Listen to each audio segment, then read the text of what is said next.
Vene koya vulo mesi. Vene koya ya vulo mesi. We me video nu ya finu gwa no ho about Obazee. Na we ni dogu we gwa we. Umu yue la dian. Iyue ka we awe gien. Iyue we ye Monica ambuza jala. Iya ma fie gbe yin ya wo no de wa wonka. About Obazee. Ma be le face iyue ya gien. Area we gbe age no pe na bi si gbe age ere face ya gien. Awi gbe age no ka le tu awi gbe age no ka le top je. Ere face ya gien we na. Top je ejwe ka lo tura je ejwe ka lo But Obazee. Ma be le face iyue yi gien obona. Isu una ri awi gbe age no pe na we bo. No ye we kiale la be wo kian. No ma no retire we gbe kia. No ma no dio wodo ya. Gbe krimi ni ju e ka lo no gin ju a o But Obazee ni do name e ma we. Wa ma bati gun wa we gun. Wa do go ni yellow no gin ya o. Usuo no gin ya o ni wala ri gbe agia no lawebo ni yan no gbegbe agia vitali we no pe ere fesi ya gien wa. Wa ma But Obazee gun ni do ka me cream ni yellow no gin ya o. Eto je Felicia, wo ni ya bat no gin ya wa, no gin ya wa. Iye wu ka organic nation, organic cream. Felicia gba wade, wo we cream no gin ya bat ya wa. Ma no pe le bi si gbe agia. Ere fesi ya gien, obona gien, obana we le fesi ya bat ya gien. Abat do ka maru. Abat do ka ma de tu ye ka gbegbe agia ne fesi na gien. But Obazee iwe nu do kama me e ko no gbegbe aga no lwe eturaje to je a o yan gien mi mana yan ja me mapi mana yan me mapi ma but when ya believe imani tegu egbon ije egbe ya o video nu wo But Obazee nu ya fi nu gera video e o na de gbe mu me ma be ma kere ya botin egun e kejogu ike to ta aga lo But Obazee. Imetelebe I will come in another way. I cannot wait to talk to you. I will come and reply you. Toje you lower be turaje ni face na gin no na wa. E face you na do wa.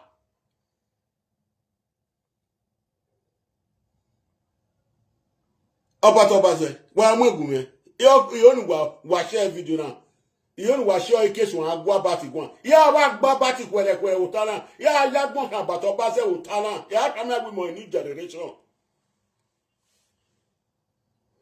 abo mene iye mi na ado mene iye mi na agbo mene ya But Obazee since we na mene ni otun le ka we tu wa mene egbe ya do gbe mene ju egbe utana But Obazee e video we ya go wa o ya go we ra video egun ọpẹ́ ke o video ni imeteleba ukomi ni ina do to taga o ma ke me apu button o rewu me ike we ndo ja we ma e video nu wewu idu wa o e beauty odo igiyen na we na gien ya wi gbe age no pe ne webo e karo wa ti ju elo e mo fit ju e ka lo e na we need you agilo na ni bi bia kana agilo na eyan agilo a u ju la wawa karo gba ti ju agilo na egbe ma mu ju egbe o ke ju kan ka pe to go wetin ye fofo abegbe wi ju ga lu karo what onu ale top je no awe do ya si na we ami gbe aja no kan ma na we bonia no ma se ti jo wodo ya igbe no ma se ti dogo do no ko wo pe akan ko wo kan we are face yan yan map we are face yan map ni yan lu igwaruka a o ya gien so ri a wu be gien no won da no na mujwe iwe mujwe pasera no do gbegbe ajabe webo e biti na ado yin ri ijwe o wi ni ju yo ayo iwo o But Obazee Ebiti na do ini yue. Awu yue na do gien. Ona do siran. Hey! Ima oni te gbon ya gbon. Ima oni te gbon ya gbon. Nika botine. Iyue iya bato basagi lo ekirime lo toje. Eni lo toje okin o ma na ye jo bato base. Wa lo na ya ba na. Wa bleach ye bato base wa gwa le small boys. Abula wo desine bagwa wa de ran ade yuke mu dere nu mu ni yabati no ya wo desine bagwa wa de yuke iregu egbone mu degi yabati no ya wo e beauty idwe kalwe top jet no gian o gbene ya do karo wati mu gienia no ya o e ya siran we na we gbe age no kun o ma we bo ni an ewa mi we amiyan we miyan e wana ga ku yan me mapi wan yan ye gbin yan le yan ye ka we ege yan ye kin idwe na ga gi egbe e me ni gbe agage gbin yan wa popo abat ima oni tegun e video nu gbe do ya gwe la video egbon ni do ya o e gangan na we a o Jesus we man we ba me aka mo we kieme ikieme we ban we re me aka mo we me re ne we about edi me we saga ida vasi we na ido kama we cream ni you no gian you ni agbi you na sina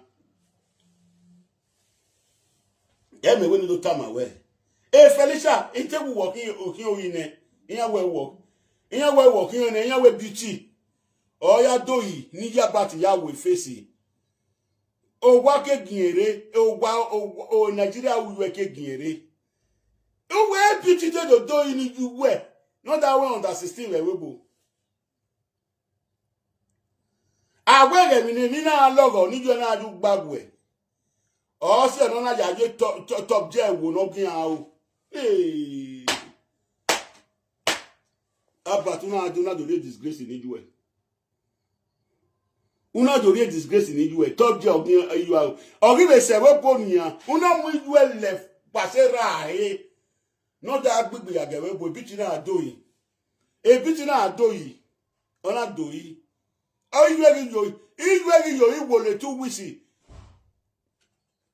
you tu isi ya loyi oye tu isi loyi ori isi gbe agawe UK ebo na we you are okin ma e ya jo wa ya na bato baze Ijeni yage wa mutiani edo wa ile amu yage ni mu yere wa zin egbe ni yage ni mu yere wa zin egbe ni yage ni mu yere who dey for the look that the car don't drive me offer driver offer me bring some for me when I test whether it's sweet abato base mi no suni kan do kam bi agbon wa zin egbe ya na e won wa ka amu abati ko wele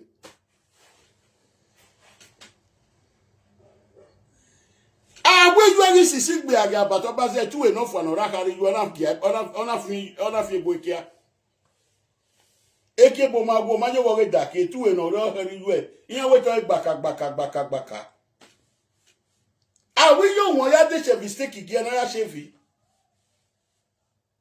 awe o ni you we ga lo wo ga ju gbagbo ogin you a o ran gi a o awi se we bo biti na we dey take change skin epo mama ju na you we boyen hin eboyen hin ima be kini eboye begbe ima kini omo no fo aje begbe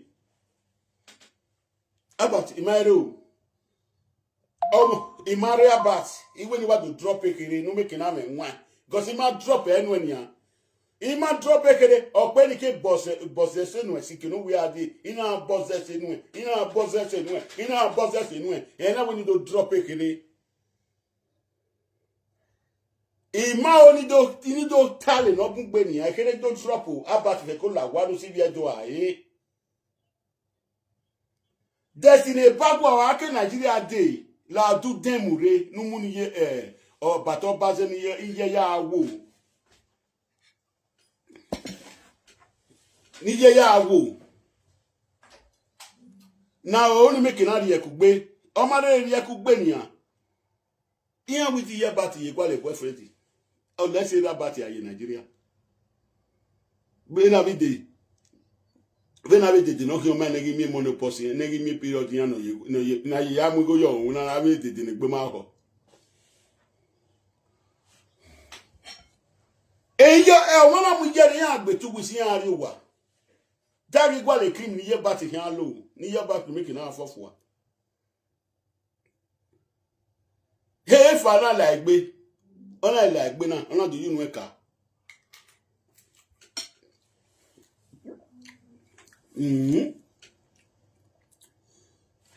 That batty say one a wagume, in case one hack back. That batty say one wagume. Don't say one a wagume, in case one hack back. Yeah, I can't bat Baba, I can't. This is not taking you one.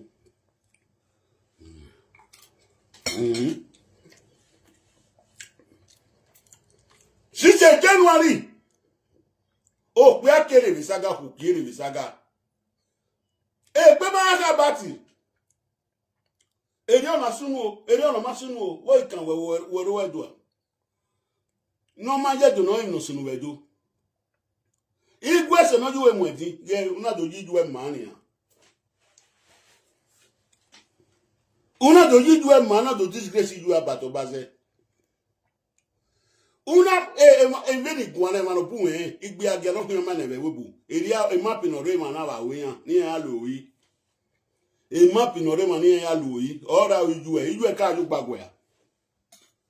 A man no, it was that no, eh? Abba. Any other about. Iya gba Atiti wesun èmi ni bege edo ta o èmi ni dege ni ya gba ti yunu eta edo ta o wa we ka wa Atiti we to re na o gba fo lo fi ele negbe die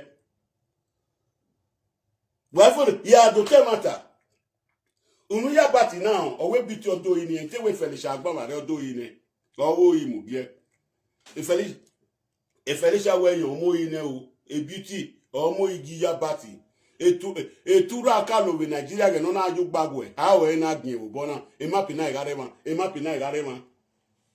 wa ga ri ku so be we bona ni a no lo egbo ni ya bati lo no ma gi ya bati jo wodo ya no ma gi ya bati jo wodo ya una ri ku so we bona de mapi ni rema iya mi o ma ne o era bati we ni ya bati ajo wa ya bati wi yen yo wa owo tin awu ye juke. Oh, we are going to go about one you wa. One you do wa batty. It didn't win it.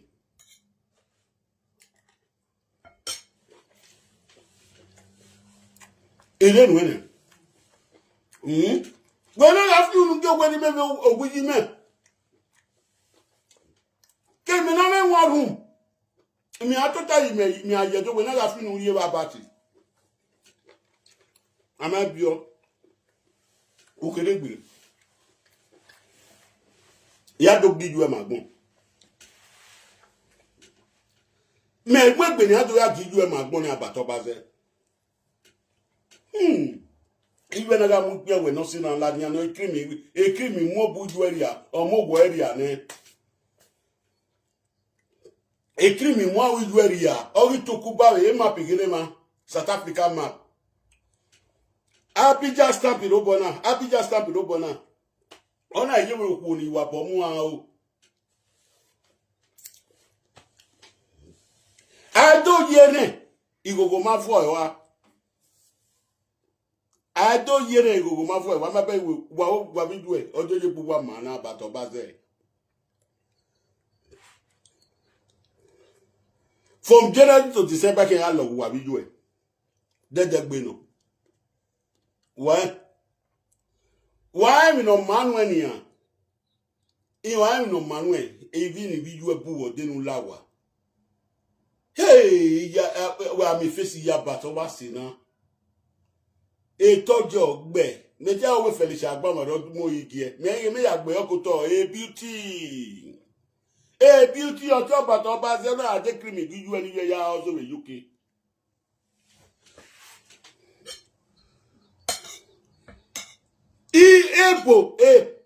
ebo no kweni you lawa because egba oni man amula webo. Ina mi immigration ya ye police mu immigration ku ya bat.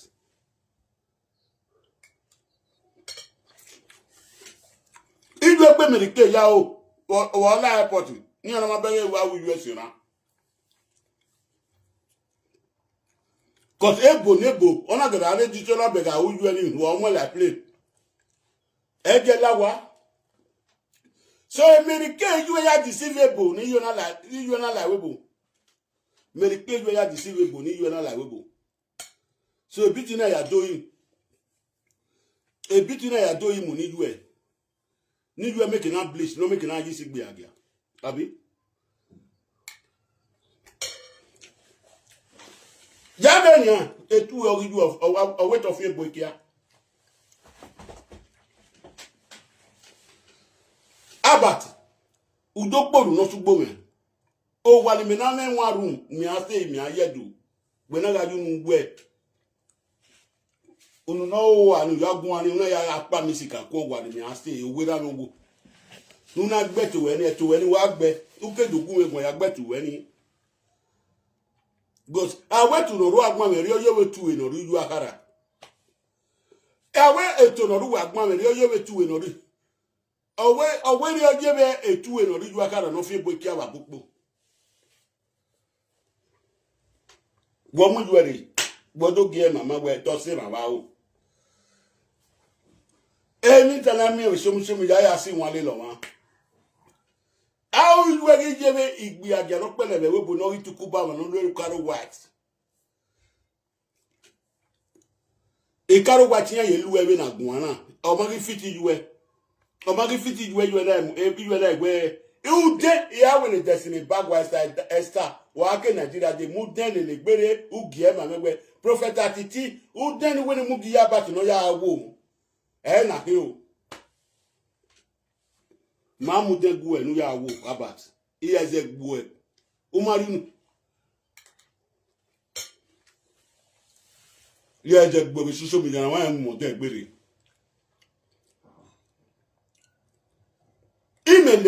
ilebe awu ko nuban ina we ni le pa jollof rice ina de gbe dan e video nu we ya pa mi si kan ku era wi ju e abat o mo ka ise ya ga na do to ta ga na ina woni lu kama gbo kere wo o wa no re baba ma biera biju e o kere gba bat ope nu wa ni kere wa 2 years o wa ni me no ave one room me stay yi go se ri ma ya no we na ga ju nu pa mi si kan ku o ma bege we le disgrace ya la we pe ni han we ni ju ya le toje e disgrace na do la we pe. So to tuelo ko na te biti ola do imu giju e. Ola do imu giju e ni ya gbo ni yo me kina agbo aweti yo wo kun we gbegbe agia. Aweti yo wo kun we gbegbe agia be ejuke ijo e gbegbe agia be ejuke. So a cream when I you work in ebo when I onu wuju work in ebo no always a cream no ya ke ebo abi. Ebo no love ya kiju e we UK we see gbe agia abat Obazee ebo ni hospital bi na gwana etu e yu e awet of ya kia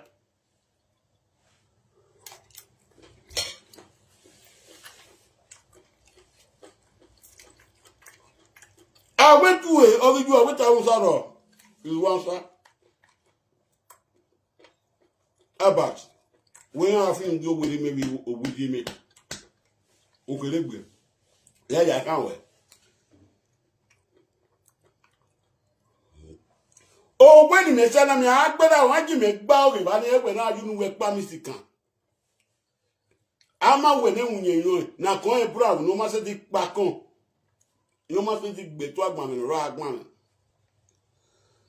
we am we kin we kere ba ni ku igo nu gwa lo wa am we kin ngere wa am egbo to nere una be to muju egbo to bi ni yo ya lo karo wa ti e bi no ya lo top je o fe na do lawe gbe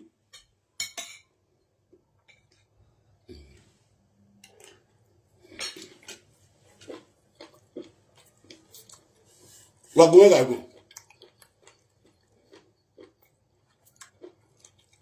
go Wagumega video. Wagumega Wagumega video na. Ana hu. Ona were otan bati ne kere ore na emu epike me epike yiwe ore.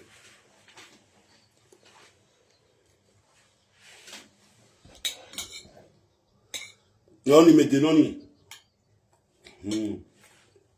Medenoni.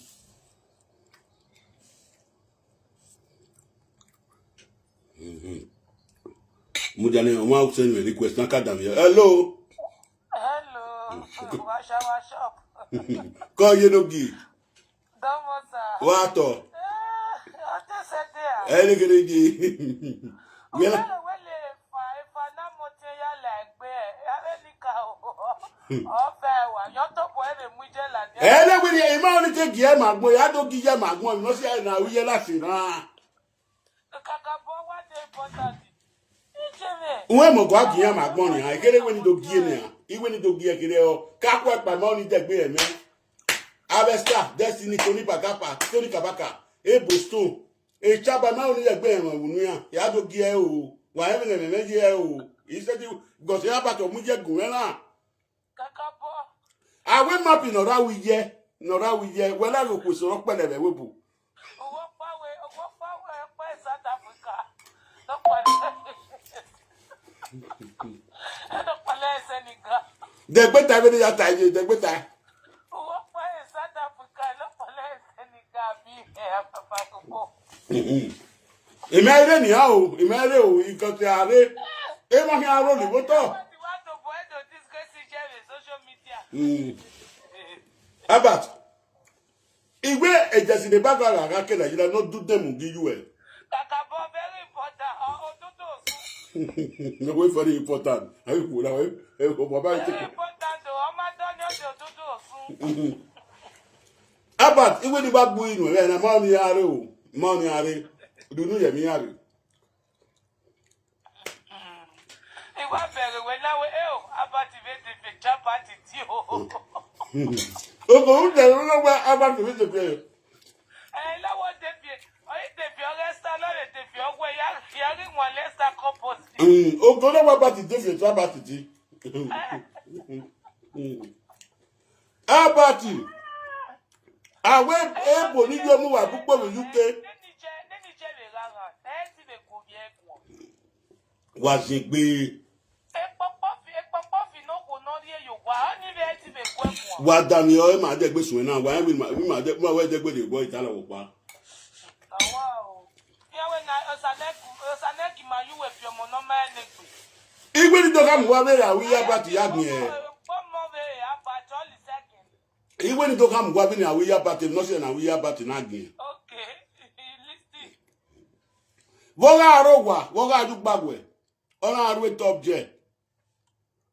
Ogi na webo beauty na de karu white mugie. Ogi no karu white ogi ja bukpo. Anya ma jere as etuwe go o wet of ni bokia ebo ni hospital be UK be na gwana. Abatu yo mu jwe ni jwe da gbegbe aga abi una mo le se ra yi. Imere o kere yare na. Ya kan we. Since we emi bi ejogu we na ewe. Just imagine okono Wortoworto. Teme bi yen fa koko mu ade. Ona mu okwo pase anobia. Okono Wortoworto. Omo dan. Agbaye Sonia, to fi yen fa ade. Okay, I'm going to now waiting and achieve him in Ogwa, and Mujia de UK. Mamuela Vijuade. Whoever of my beggar in the beggar can is one to acquire with no. Oga bats, a good one, and you bunny in your abatic by one. Obviously, he pretend to live for the house. Yes, nah. Obviously, he pretend to live your one in. Oh, wow, man, you bought the way in an even where I am. And you mock out where Abati. Amogamu, all I'm with you won't pass away. I will buy you equally right. The talking I know about it. Abat, Imareo, Iba do ye because Emi on wa wa uju esiran. Uwe o afi ina do fi no kan afi e kan. Ila wa ni abi ni buwode na dunu je mi are. E mata no ro meta. Imare do gbina nesta, imare do gbina ne iya ropa, but iya we mi ma. Iya we mi ma o mata.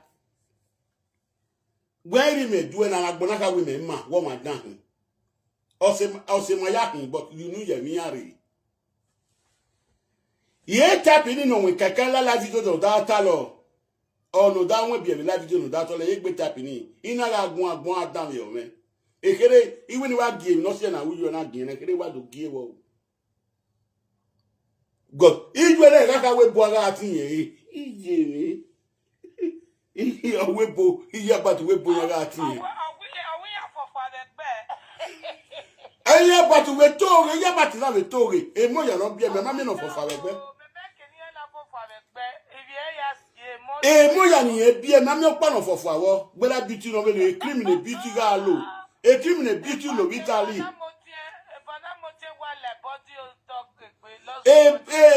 Criminal bitu lo Italy. Awe dem giye.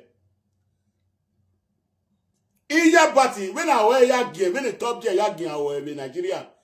Akemwele airport. Yana ye America ya wa o dey take go beg face ni e pe no le play. Ni e pe no la play. About Obazee. Justice for top there. Justice for top there. Iya bat. About Obazee. Una afinu gie owera me wo buye me. Omo no ma enigbe ne we di abukmu oku. Since we setting on nu afinu gie owani igwe odosun wu bo me. Mabere unyime nu gwe ni gwe nu gwa gwe ya agbera warogwa. O se wana abadon eruwa yo wala ni. Since 2 years eje ko America o kere London o kere UK. E no ma get damenia. Awe destiny ga mira wo do you go no na arisi ewu. O ma se ne e destiny wu ni rawo iyeke. We ru pa le destiny ba gba mira ya arisi ewu. Era wu ru je ba giye. O ma din ha da. About Obazee. Irenu ene ya kan we. Ya kan we kere testi me yirani ya. Since we ba we saga. Since January mo ya we saga be Facebook na da doge wo ge piane. Ya ye kege ni ade. Ari mi ogun agbeju e ogun agbegbe no kere we odu we re do mo wori ya. Ya do mo ri ya yo oboni ya. Me aga mwe mokbe no la nu we pe ni enla.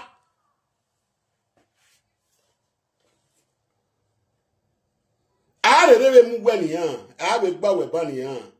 Igo be no ba se ki fe ni na ko no ro wodo we ga o wi e we ga lo bi e ki ni yan. Be ni mani ke lo bi e ki ko no ro wodo. A we gba we ba ni yan.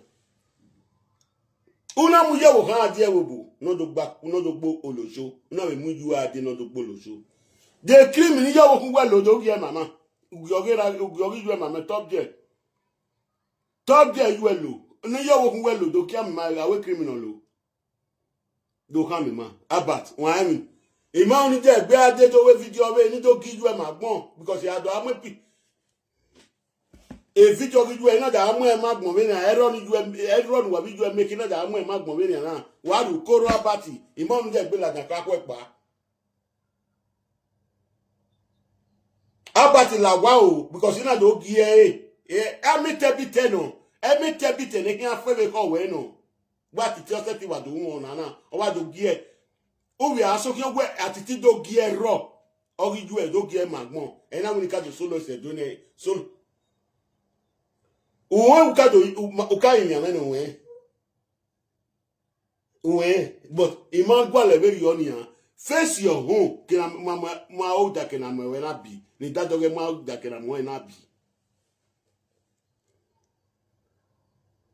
we ze unia owo kun we ni o pase we o da afie do ma enu we oku Inya pretend till the day. Inya pretend. Oh, you wake ya we okay pa we do man we.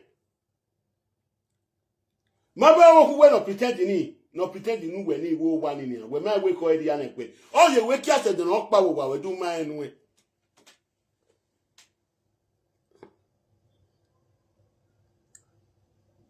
Kí a yo to ni han ijo wo kan we de ba wo kan we keri we fi gan ni pin ijo wo kan we ọmọ wuju e abu mai o ma bege wa wo yi iwe ni da born when because of ovi eni ati ebona o yo wo ku we mo wuju ma se ti bu wo de Iwana na mu yo kan we jero na aro bi yo kan ana agbe agbewu atiti ma ere niyan ga re won ogo mo balegbe iwe ni fek ina do gwera dawe eri ejo ya kan gwera dawe o pe no re Facebook na o go no re Facebook eri ya kan gwera dawe na we ni do bu wo de niyan o le Beno wo kan fe ko da gie ba no le wo wa ni da gie mama. Uma me content when wo kan da gie ni e de ro mu pento wo kan o mu jo o ma kan nu de we kino. E se ti gbon yo ni. But o ke we giri na bat. When you e de oni pento wo kan bat ni gbagbe. E penti ni oyo wo itala we ni oni pent. Itala we ga ni. So, imani ere ni ha. Ewe ni fe ko do bu o de ni ha. E mapi no ridwa oni opada South Africa opada Abidjan ni. E mapi no ro bonana South Africa, no ro bonana Abidjan. Kenya e ko ni ko na gbegbe agere na do pe ere mu. Ana ira mi stamp ni. I want to be fine. I want to beautify. I want to beautify. E ma kini odo are won odo e ma na ya do gbin e odo yi tolo emi yan ya gbe yo e gberi cake yan ya plaster ai. So in my short video e when do drop in we ni we na te yan wa titi vere o atiti we saga ma we saga e ma we saga wife we we here. Even you want to drop a in a bat, because your moon yeri. If you see ye no ya look batio in Nigeria top jet. If you are bleach, or better came me down to it. Ever came me, then you will be a bleachy. About you.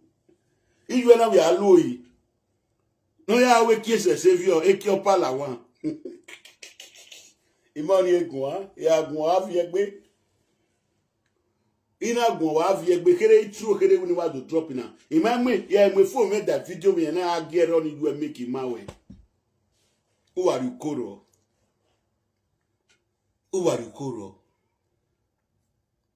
e video ya you on we na video ya we ni do abu ode ni a enika o ima achiwo ni keke do drop na no de video we ya gwera video egbon we arobi gwera video e na we ni come egbe uwa gbe benesi uwa gbe benemila o kono gyo ye ka mo egbe o sele ni ana ni anu fe go la wa o ma se ko kan mi oye joni no gbe mogo park ina de gbe ade oye ijoni no gbe mogo park ina izewe o yaga nyu agwa titiwe suene iriye gbe mele ikere da ade ni abati umanu riye mele yi yaga mo messiah of Facebook mo enwu de lion mo tankraya eduma mo enwu messiah e abati ni ma eni edo wagwale ni edo egume because abati me no make enough we here eni dani ni abati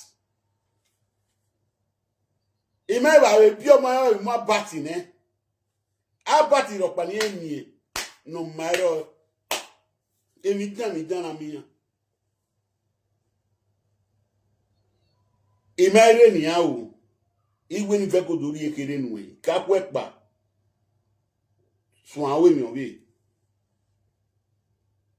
Igwe ni sun awe mi obe. Egi si eti yo edo.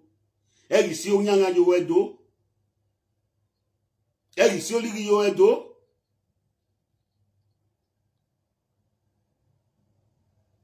Igwe ni fẹ́ kó dogu egun na. Because you got small government bania. Awa Atiti we swe saga o. Atiti we swe saga o. Ya ga nyo awa Atiti we swe o. Eri egbe me le kere dadi. No gwan. Ne gwan me nwan. Igbogo me je gbe na gbe mo jare. Wotobo e mu ju egbe me na nia. Igbege e. Oje gbe ni ju ejo. Una we Ogwega wije me we tosina iwe na ga me Nigeria na ga me South Africa map we dia ona ga Abidjan we dia na una ya gbupa mu we ne ge e ma so no re ogun ni an we matata oku no lwe cream no gbigbi aga no na we ri gbo bitan eyan me gbe stamp ni wa o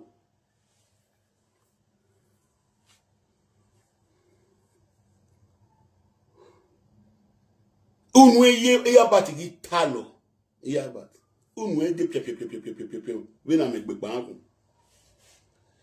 di yesi working about iya bat ni they good mother working you for ake na gbon we ga tian we ni agbon we ga tian we ni we to disgrace ke gbuwe di yesi we ga akin Ogelo katagwe ije mera no kokugwa o kam wan wa respect oku an wa respect oku ika on owere ya kokugwa wa respect oku wa respect oku ina gidudu mi onyi mi oridu e bele ojaneri wa gi ebedene na ni abat ojaneri wa ebedene na because obi wa ba give wa own training oragmu ma be ojaneri If no ma wa ni ai ya so ni ya. Ma baby, unyi me nera ma wa ra ri oja ibe de na ni ya. Mo ya no legera wa lese ru wa o ya we ifie ko ya le baba wo. Bi na gwan na ni ya. Uju ewu yen ma make gbo wo kan, egbe deje ju kan na do make about Obazee. Uwe ri mu yu ade we bo no do gbegbe agia about we ni yu ebuera ari wa iju awe nu mu ya ade ni do gbegbe agia we bo na do so an laptop je we bo awe na do gien we ni yu ade egbebu awe yu na do sina we ni yu ade egbebu era ari wa o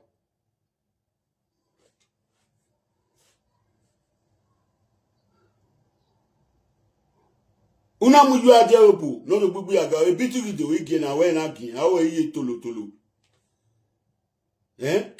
Kena uju na gien verio we la pe aje e to fi ase wa luku abati e la biju e gien da uju na gien verio toje be gien la biju ni eni gi age yiyi abati we ni ju egboda no ya won do e ri ju e yo wodore omo ni ku mu gbe ri ju gbe yo wodore Omo no money veni juereni 2 weeks okay no gbo buera ari wa bene okun gbere wa wo mu e iyo okun gbe we no re ni ogbe 2 weeks ori wa una ri ju yo godore una ri yo wo kan yo godore about una be ni juere no that disturb wo kan we UK about Aweti ju ya kemi wo no we pot wi won ale bai aweti ju iyo won iya party da kemi wo no we pot wi ale bai ni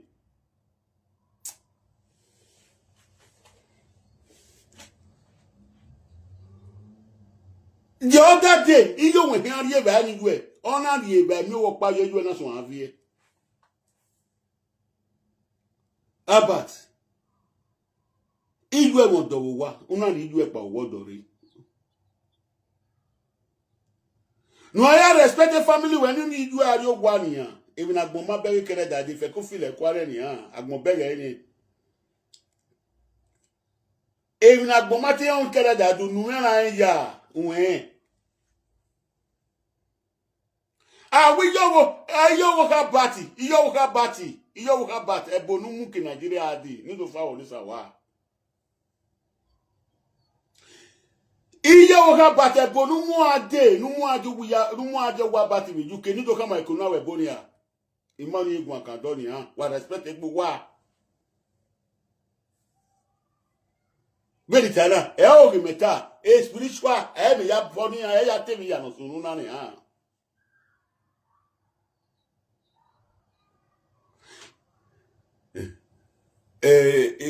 ideni pike call I call him now.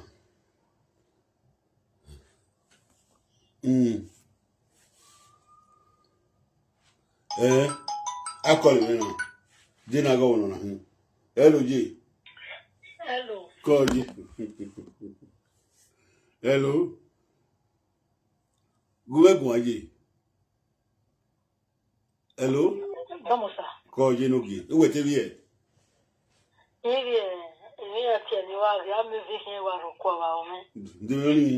God. I want to be monomanic. The yogi have your pa. You can't me what I'm a fellow for our. You can't me what I'm. Make one. Oh, pa. What make one? We made that with a video next I asked 1 year. On a fishy, on a mojiva.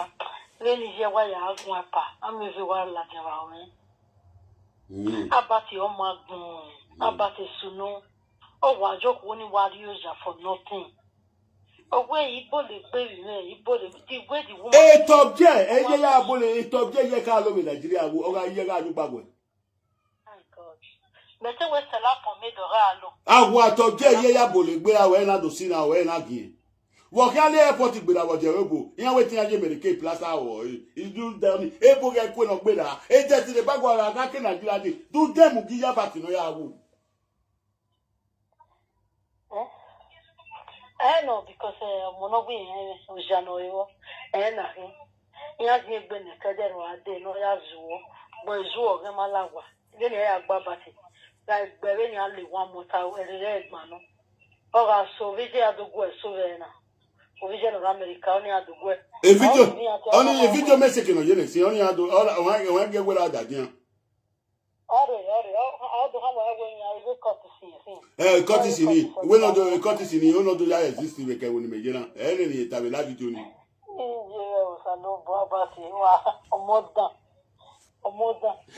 Where is your body? A beauty not do him, be a beauty. Obi an Italian who, on not do Caro White movie. E came in here with Yaga, he would do me, Yaga, here with a new Wapan, Waya, no Garo do me, here with your body to layer. You know where is very good, you know where very good. Yeah, what do not count.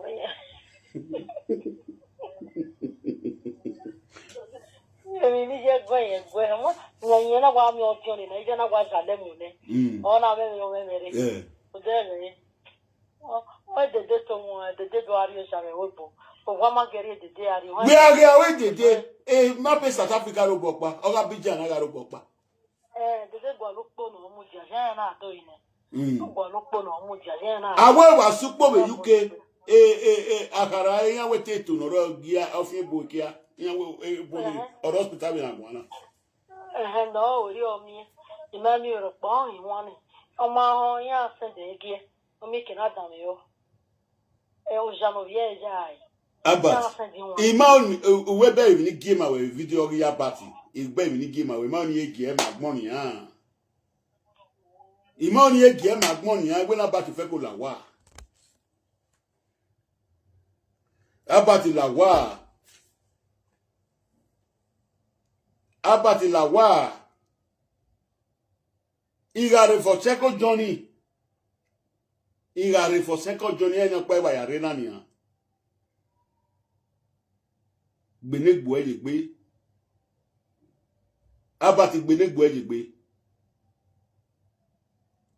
Benegwe Yigwe Abati, Egumere for the fourth video, for the fourth video, Otogami we no ne. A video ni me mie wo gbiju gwe na ni me ado game agbon. A church ire you kenu hiaru le ari ni han. When ka gie we magbon na rule ari church we degbe we Sunday. Imo ni le gbe do gie we magbon ni aba gbe negbo ye gbe nu fe ko la wa bat. Uwenu yes ni alo we makebi to te seto. Imo ni de gbere ni han. Abati Yagwali winner, or 20 American winner, Yagwali winner. What you say, you got 20 American in here. I don't know, so we young, I only do Yagwan, so. Okay, Keno, if you work Buella, well, again, as a pan or not a Buella, wa. He only do come 1 year where Okuta will be no vacary. Yeah, here's my video made to come up here on your pause. Near the again, my Obazee.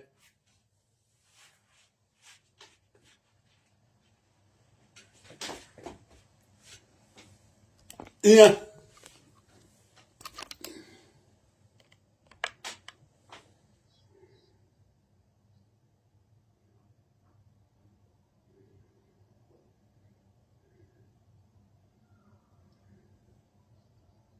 Ujane.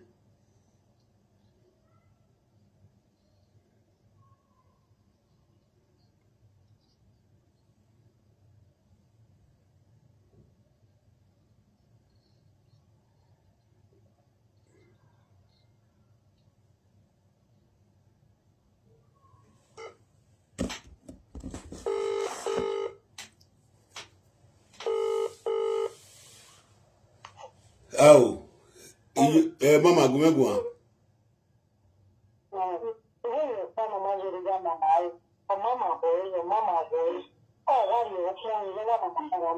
Me tell it, see, I went off here, I went off here. Abat, Egumero. Very bog when you became daddy. You have a good bog when you grab at. You have a read about the TV when. A bossa me allen way I was saga, a bossa me allen way I here with saga and bossa. You can't away with saga and a bossa can about your throat. Since we're women, if I'm my way, I'm not bombing.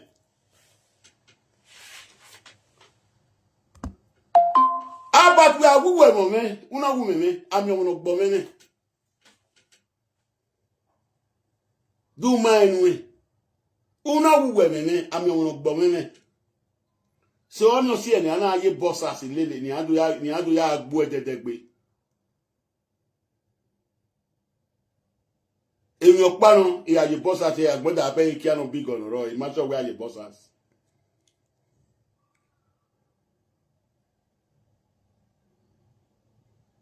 So, Nutoni, about Obazee. Ula wa imani de gbe ladian for the fourth time imani ladian mujwela wa bati mujwela wa wodo wo ebi no ladian mo nuju e we na we ya se na emi ada pe abat la wa abat mujwela wa ara wo pa no ni akoni mo ya agbo e mujwela wa o. If you expect to need you a joke no gele ni gbe no. Oh no ni gbe you ma ni gbe okoku waria. Oyin me danu gwe na obiju na ri. O ye wi alelewe kiana. Iyo mo no magwa akoko mo ozano me we go kiki na hin.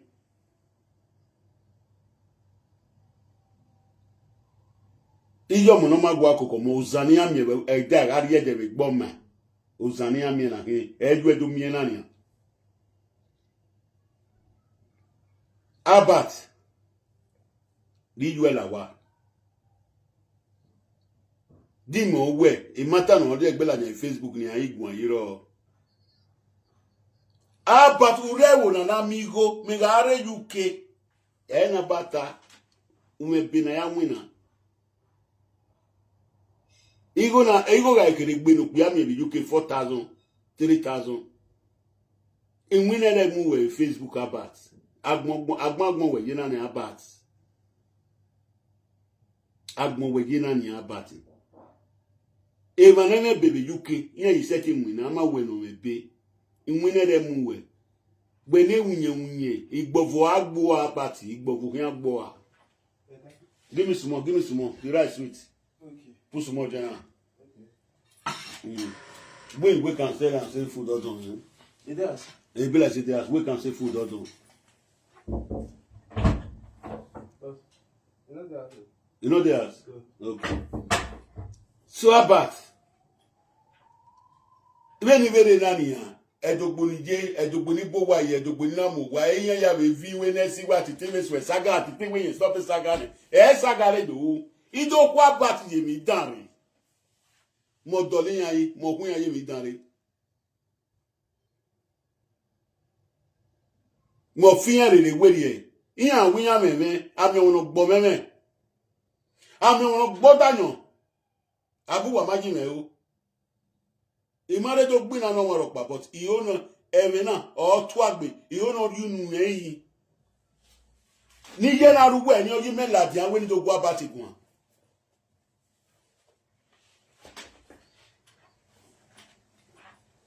Thank you. So abat imoni je gbe to si ni mu yu la wa imoni je gbe to si won ni so we na wa ko Ogun ala kebi are ekere me fi lo kwala ni anairo igwe wa wuye siran